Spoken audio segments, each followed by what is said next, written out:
Welcome to the Water Margin Podcast. This is episode 66.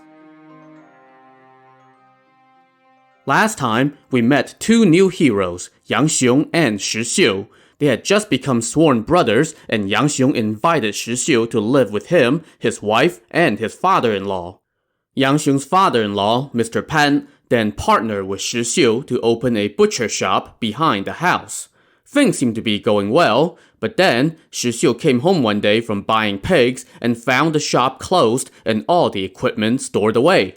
He thought that somebody, say his brother's lascivious wife, must have been talking bad about him behind his back, and that the family had decided to close the shop as a sign for him to move on. He figured that he would leave voluntarily before being asked to leave, so he told Mr. Pan that he was going home. But Mr. Pan figured out what was bothering Shi Xiu, and he laughed and said, "Please hold on. I understand your meaning. You were gone for 2 nights, and then you came home today to find all the butcher shop equipment put away. You must think that we have decided to close the shop, and that's why you want to leave. Look, even if we weren't doing good business and had to close the shop, we would still keep you here. To tell you the truth, my daughter was previously married to a magisterial clerk, Wang, but unfortunately, he passed away. Today is the 2nd anniversary of his death, so we want to have some prayers said for him. That's why we have closed the shop for a couple days. Tomorrow, monks from the Grateful Retribution Monastery will be here to perform the service, and we will have to ask you to manage things. I'm too old to stay up through the night. I thought I would talk to you about it first." Hearing this, Shi Xiu said, "Well, since you put it that way, I'll stay a while longer." "Look, don't let your imagination run away with you in the future," Mr. Pan reassured him. "Just do what you should do according to your station." And with that, they shared a few more cups of wine and some vegetarian dishes before calling it a day. The next day, some lay brothers from the monastery arrived with scriptures to set up for the service, which was going to last through the night. They installed idols, sacrificial implements, drums, gongs, bells, chimes, incense, flowers, lamps, and candles, all while the kitchen prepared vegetarian dishes. Yang Xiong came home late in the afternoon and told Shi Xiu, "Brother, I'm on duty tonight at the prison and cannot be here, so you'll have to manage things for me." "Brother, don't worry," Shi Xiu said. "I'll handle things here for you." After Yang Xiong left, Shi Xiu busied himself supervising things out front. Before long, a young, handsome, neatly dressed monk came in and offered a deep bow. Shi Xiu returned his greeting and offered him a seat. Behind him came a lay brother carrying 2 boxes. "Mr. Pan, there's a monk here to see you," Shi Xiu called out to the back of the house. Soon, Mr. Pan came out, and that monk greeted him, saying, "Godfather, why have we not seen you in our monastery?" "Oh, I've been too busy since we opened this shop," Mr. Pan said. "Well, I have no treasures to offer you for this occasion," the monk said. "I just brought some noodles and a few packs of winter dates." "Oh my, what is this?" Mr. Pan said. "How can we let you spend money?" After the usual courtesies, Mr. Pan asked Shi Xiu to store the presents, and then they treated the monk to tea in the courtyard outside the house. Meanwhile, Yang Xiong's wife, Pan Qiaoyun, came down from upstairs. Because she had remarried, she was wearing only light morning attire and makeup. Don't want to overdo it in the name of your former husband when you have a current husband, you know? She asked Shi Xiu who had brought them the presents, and he told her that it was a monk who called Mr. Pan Godfather.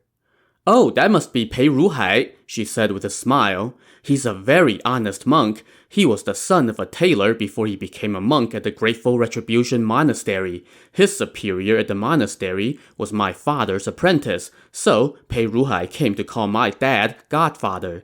He's 2 years older than me, so I call him my reverend brother.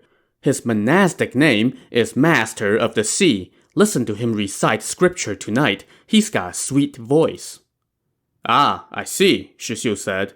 And in his mind, a seed of suspicion took hold.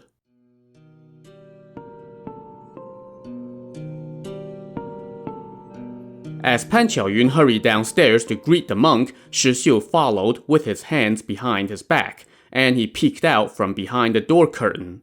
He saw Pei Ruhai rise to his feet when Pan Qiaoyun approached, put his hands together, and made a deep bow. "What is all this stuff? How could we ask you to spend money for us?" she said. "Oh, good sister, it's just some meager presents, nothing valuable," he replied. "How can you say that, Reverend Brother? We can't accept gifts from a monk." "We have built a new hall for the spirits of the departed," Pei Ruhai said. "We wish you would honor us with a visit to see it, but the warden might object." "Oh, my husband would not mind, and when my mother passed away, I did promise to have prayers said for women who died in childbirth. I have been meaning to go to your monastery and trouble you to do that." "Such prayers are my duty, so it's no trouble at all. Whatever you need, just tell me, and I'll do it." "Well then, Reverend Brother, please read a few more scriptures for my mother." Just then, the maid brought out tea. Pan Qiaoyun picked up a cup, wiped its rim with her handkerchief, and offered the cup to the monk with both hands. As he received the cup, that monk's eyes were fixed on her, and she responded with a smile. Uh-huh.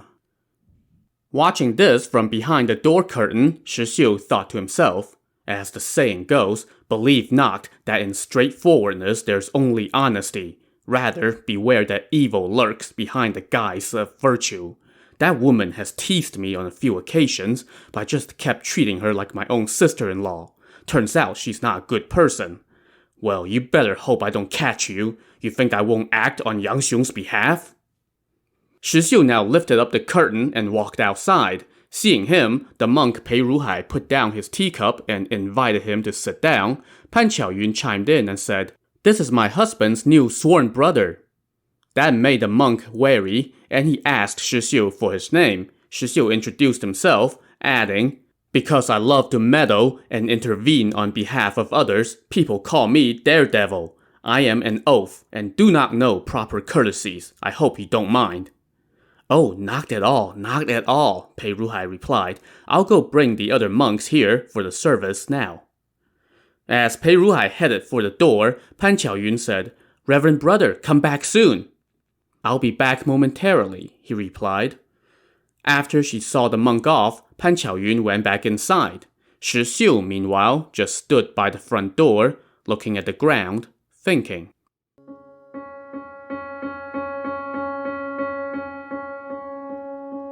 While Shi Xiu was thinking, the author of the novel decided to take a time out and dedicate a couple paragraphs to enlighten his readers on an important matter: the reason why monks are the horniest toads in the world. Why? Well, as the author explains it, it's because monks don't have to worry about their 3 meals a day, and they have nothing to do or to occupy their thoughts in between those meals, except for one thing. Let me just quote the author here. Let's take a rich man, for instance. Even though he lacks for nothing, think about how many matters require his attention during the day. And at night, he's always thinking about money and won't be going to bed until midnight. Even if he shares his bed with a cute wife or beautiful concubine, how could he be in the mood? And as for the commoner, he's laboring all day. He gets up at 5 a.m. and goes to bed at midnight, and before he goes to bed, he must first reach into his rice jar to see if there's any rice left, and he has to worry about money for the next day. So, even if his wife is a bit of a looker, he's not going to be in the mood. But monks, they have nothing to occupy their thoughts except this matter. That's why the ancients said that when it comes to this, nobody can stack up to monks. That's why the famous scholar Su Dongpo said, "If you aren't bald, you aren't malicious. If you aren't malicious, you aren't bald. If you become bald, you become malicious. And if you become malicious, you become bald." And the monks themselves have a 4-line saying too. It goes like this. By 1 character, call me monk. By 2 characters, call me religious man. By 3 characters, call me the master of pleasure. By 4 characters, call me a sex-starved love machine. Okay, so I had to take a little liberty with some of the translation there, but you get the idea. Anyway, back to our story. After thinking for a while out front, Shi Xiu got back to overseeing the setup. Soon, lay brothers came to light incense, followed momentarily by Pei Ruhai and a gaggle of other monks. Mr. Pan and Shi Xiu greeted them and offered them tea. After that, drums and gongs were beaten and songs were sung. Pei Ruhai and another young monk started chanting scripture while they rang a bell, burned papers with prayers written on them, and offered sacrificial food to the defenders of heaven and the chief watcher of the celestial altar, asking that the spirit of the departed clerk Wang be allowed to enter heaven soon. Then Yang Xiong's wife, Pan Qiaoyun, appeared, holding a small incense burner and presenting incense to the idol of the Buddha. Seeing her energized Pei Ruhai, who kept ringing his bell and chanting scripture. Meanwhile, the whole gaggle of monks could not help but notice this luscious woman piously undulating, a sight that sent them all reeling and staggering. Seeing this behavior while standing off to the side, Shi Xiu couldn't help but chuckle and think to himself, what kind of karma are they building? Soon, the first round of services was concluded, and all the monks were invited to the back for food. Trailing behind the rest of the monks, Pei Ruhai turned and looked back and smiled at Pan Qiaoyun, and she flashed him a smile as well, even as she covered her mouth, and the two exchanged many a suggestive glance. None of this escaped Shi Xiu's notice, and he was 50% annoyed by now. After the monks finished their meal and drank a few cups of weak wine, Mr. Pan gave them each some money for their work. The monks then went to take a quick stroll to help with digestion before they returned to continue the service. By now, Shi Xiu was in a real mood, so he just said that he had a stomachache and went to bed in a back room. While he was gone, Pan Qiaoyun started getting bolder. Now, she personally went to bring tea and fruits and such to the monks, which was considered bad form for a proper woman, but she didn't care who saw her. Meanwhile, Pei Ruhai was leading the monks in their prayers. By the time midnight rolled around, all the other monks were starting to fade, but Pei Ruhai alone was getting more energetic by the minute, and his chants were even louder than before. Watching him from behind a curtain, Pan Qiaoyun instructed her maid to invite him over for a word. Pei Ruhai, of course, rushed over right away, and Pan Qiaoyun took him by the sleeve and said, Reverend brother, when you come back tomorrow to collect payment, don't forget to talk to my father about me going to your monastery for prayers. Of course, I will just say that it's best to fulfill the promise you have made promptly, Pei Ruhai said. He then added, That brother-in-law of yours looks really fearsome. Oh, never you mind him. He's not blood relations anyway. Ah, then I feel better. I thought he was your husband's blood brother. The two of them traded a few more words and giggles, and then Pei Ruhai went back to the service.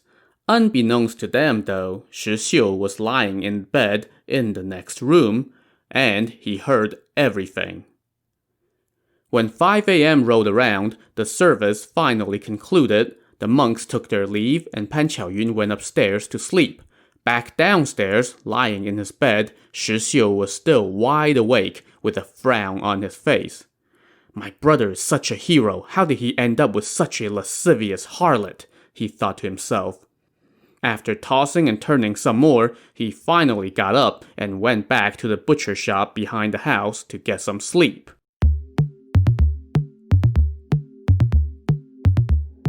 Later that day, Yang Xiong returned from his night shift at the jail. Shi Xiu didn't say anything to him. After he ate, Yang Xiong headed out again, and Pei Ruhai came back, again tidily dressed. When Pan Qiaoyun heard him, she rushed downstairs to welcome him and invited him to come in and sit down for tea. Reverend brother, thank you so much for your hard work last night, she said. We haven't even given you the money for your service yet. Oh, it's no big deal, he replied. I came by to talk to you about the prayers we discussed last night. If you want to fulfill your promise to have prayers said for women who died in childbirth, then just write out what you want me to say, and I will include it when I am chanting scripture at the monastery. Pan Qiaoyun said that sounds great, and then she had her maid invite her father out to discuss the matter. I want to have prayers said for women who died in childbirth so as to fulfill the promise I made on behalf of my mother, she told Mr. Pan. Reverend Brothers said that he can take care of it tomorrow while performing services at the monastery. How about we have him go back first, and then you and I can go to the monastery after breakfast tomorrow. As long as we attend the service, we will have done our duty and fulfilled my promise. That sounds okay, but we might be very busy in the butcher shop tomorrow, Mr. Pan said. How can I leave? Brother Shi Xiu can take care of it, she said. Mr. Pan consented, so Pan Qiaoyun gave the monk some money for the service last night and told him, Reverend Brother, please don't mind how meager this sum is. I hope you will treat us to some vegetarian noodles tomorrow. I shall await you with incense, Pei Ruhai said. And then he took his leave, and Pan Qiaoyun went all the way to outside the front door to see him off. Shi Xiu, meanwhile, missed this little exchange because he was asleep. He got up later and busied himself with butchering the pigs that he had brought the day before. That evening, Yang Xiong came home, Pan Qiaoyun served him dinner and helped him wash up, and then she had her dad talk to Yang Xiong about the trip that they had planned for the next day. When my wife died, my daughter made a promise to have prayers said for women who died in childbirth at the Grateful Retribution Monastery, Mr. Pan said. So, tomorrow she and I will go there and attend service before coming home. I just wanted you to know. Wife, you could have told me that yourself, Yang Xiong said. I was afraid you won't like it, so I didn't dare to bring it up with you, Pan Qiaoyun answered. But Yang Xiong didn't mind, so the trip was on, and the rest of the night passed uneventfully. The next morning, Yang Xiong got up at 5 a.m. and went off to work again. Shi Xiu then got up and busied himself with the butcher shop. Then, Pan Qiaoyun got up and got herself all dolled up. She then packed an incense box, bought some candles and sacrificial paper, and hired a sedan chair. Shi Xiu was too busy to pay any attention to what she was doing. After breakfast, around 9 a.m., both Mr. Pan and the maid also got dressed up, and Mr. Pan went to tell Shi Xiu, I have to trouble you to watch over the business today. My daughter and I are going to attend a prayer service. I've got it covered, Shi Xiu said with a smile. Sir, you just go and take care of sister-in-law, burn plenty of good incense, and come home soon. But even as he said that, Shi Xiu was now 80% sure what was going on, though he didn't say anything about that. Pan Qiaoyun then got into the sedan chair, and Mr. Pan and the maid accompanied her to the monastery, where a certain monk was eagerly awaiting their arrival. So as it turns out, that Pei Ruhai had been craving this woman for a couple years. In fact, she was the reason he ingratiated himself to Mr. Pan. But there was just one little problem. She had been remarried to Yang Xiong, so Pei Ruhai had no opportunity to make his move. He had been trading flirty glances with Pan Qiaoyun for a while now, but it wasn't until 2 nights ago that he realized she was into him as much as he was into her. So, all day today, he had been sharpening his spear and preparing his sword, as the novel put it. And when the appointed hour came, he was waiting for them by the front gate in high spirits. When he saw their sedan chair approach, he was ecstatic. We are imposing on you, Mr. Pan said as he greeted the monk. Thank you for all your trouble, Reverend Brother, Pan Qiaoyun chimed in as she stepped out of her sedan chair. Oh, not at all, Pei Ruhai replied. The other monks and I have been reciting scripture in our Hall of Departed Spirits since 5 a.m., and we haven't stopped. We've just been waiting for you, good sister. We've sure built a lot of good karma. As he spoke, Pei Ruhai led his guests into the hall, where he had already laid out flowers, fruits, incense, and candles. There were about a dozen monks there reading scripture. Pan Qiaoyun greeted them and paid homage to what was called the 3 treasures, namely the Buddha, his teachings, and their propagators, or in other words, the monks. Pei Ruhai then led her to the front of the shrine to the Bodhisattva, where she offered her prayers and burned some sacrificial money. Then he sent the monks off to have their meal, which was paid for by Pan Qiaoyun. Next, Pei Ruhai invited Mr. Pan and his daughter to his quarters for tea. He brought them deep into the monks' quarters, where he had already prepared everything. "Brothers, please bring the tea," he called out, and two lay brothers immediately came out with a red platter holding white jade tea vessels and some premium-grade tea. After they drank the tea, he invited them to a smaller inner chamber that contained a gleaming black lacquer table with several paintings by famous artists hanging on the walls. On a small stand sat a pot of fragrant incense. Mr. Pan and his daughters sat on one side of the table, Pei Ruhai sat down at the other end, and Pan Qiaoyun's maid stood to one side. "What an ideal place for a man who has renounced the world," Pan Qiaoyun said. "So tranquil." "Sister, stop making fun of me," Pei Ruhai replied. "How can it compare to your home?" Mr. Pan now suggested it was time to go home, but Pei Ruhai quickly stopped them. "It is so rare to have you here, godfather," he said, "and you're not outsiders. Good sister is paying for the vegetarian meal today, so why not stay for some noodles? Brothers, hurry up and bring the food." At that summon, the lay brothers were already coming in with 2 platters of exotic fruits and vegetables, along with a variety of vegetarian dishes that covered the table. "Reverend brother, you didn't have to go to all this trouble," Pan Qiaoyun said. "Oh, it's nothing," Pei Ruhai replied with a smile. "Just a meager token of my respect." The attendants now poured out some wine, and Pei Ruhai encouraged Mr. Pan to try some. The old man took a sip and said, "What great wine! It's really strong." "I got the recipe from a benefactor a while back and made a big batch," Pei Ruhai told him. "Tomorrow I'll send along a few bottles for you." "Oh, that's too much," the old man said.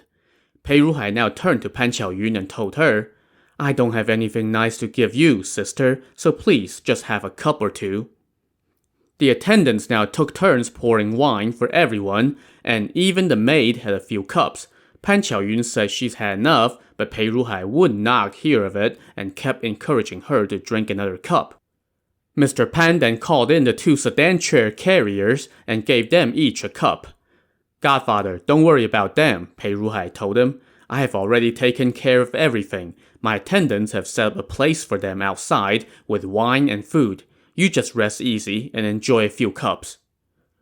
A few more cups later, Mr. Pan was starting to get tipsy, and Pei Ruhai quickly told his attendants to help the old man to a quiet room so he could sleep off the wine. So yeah, this was no coincidence. Pei Ruhai had prepared this extra strong wine just for this occasion, and everything was going according to plan. Now, it was just him, Pan Qiaoyun, and the maid. He encouraged Pan Qiaoyun to keep drinking, and she did not refuse, egged on by her own lust and the buzz that she was working on. After 3 more cups, the wine was starting to go to her head. "Reverend brother, why do you keep encouraging me to drink?" she slurred. "To show my esteem for you," he replied with a big smile on his face. "But I can't drink anymore." "In that case, would you like to come to my room to see a Buddha tooth?"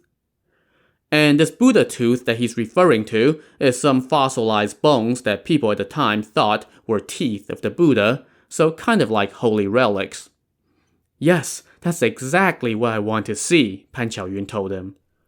So Pei Ruhai led her upstairs to his bedroom, and she was delighted at how neatly arranged it was. "What a nice bedroom, so neat and clean," she said. "All it's missing is a wife," he said with a laugh. "Well, why don't you get one then?" she said, also with a laugh. "Where could I find such a patroness?" "Hey, you promised to show me your Buddha tooth." "Send your maid downstairs and I'll show it to you." So Pan Qiaoyun told her maid to go downstairs and check on Mr. Pan. Once the maid left, Pei Ruhai locked the door to his bedroom. "Hey, why are you locking me in?" she asked knowingly. Pei Ruhai now pulled her into his arms and said, "I love and admire you. I have been yearning for you for 2 years. Today you're here. Please oblige me on this rare occasion. Pan Qiaoyun, though, was playing hard to get. My husband is not a man to be trifled with, she said. If he finds out that you're trying to get fresh with me, he's not going to show you mercy. Falling to his knees, Pei Ruhai pleaded, Please take pity on me. She raised her hand as if threatening to smack him and said, Stop pestering me or I'll hit you. But Pei Ruhai was grinning from ear to ear and said, You can hit me to your heart's content, just don't hurt your hand. I'm not actually going to hit you, she said as she helped him to his feet. And the next thing you know, clothes were flying off and the two of them were rolling around on his bed.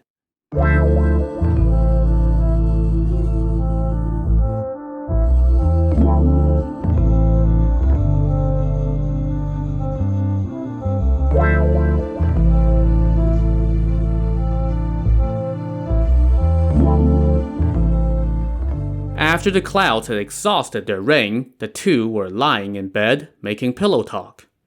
Since you have given your heart to me, I can die without regret, he said while holding her in his arms. But even though you obliged me today, it's only a momentary pleasure, and we cannot be together in the long run. That's gonna kill me for sure. Oh, don't worry, she said. I have already thought of a plan. To see what her plan is, tune in to the next episode of the Water Margin podcast.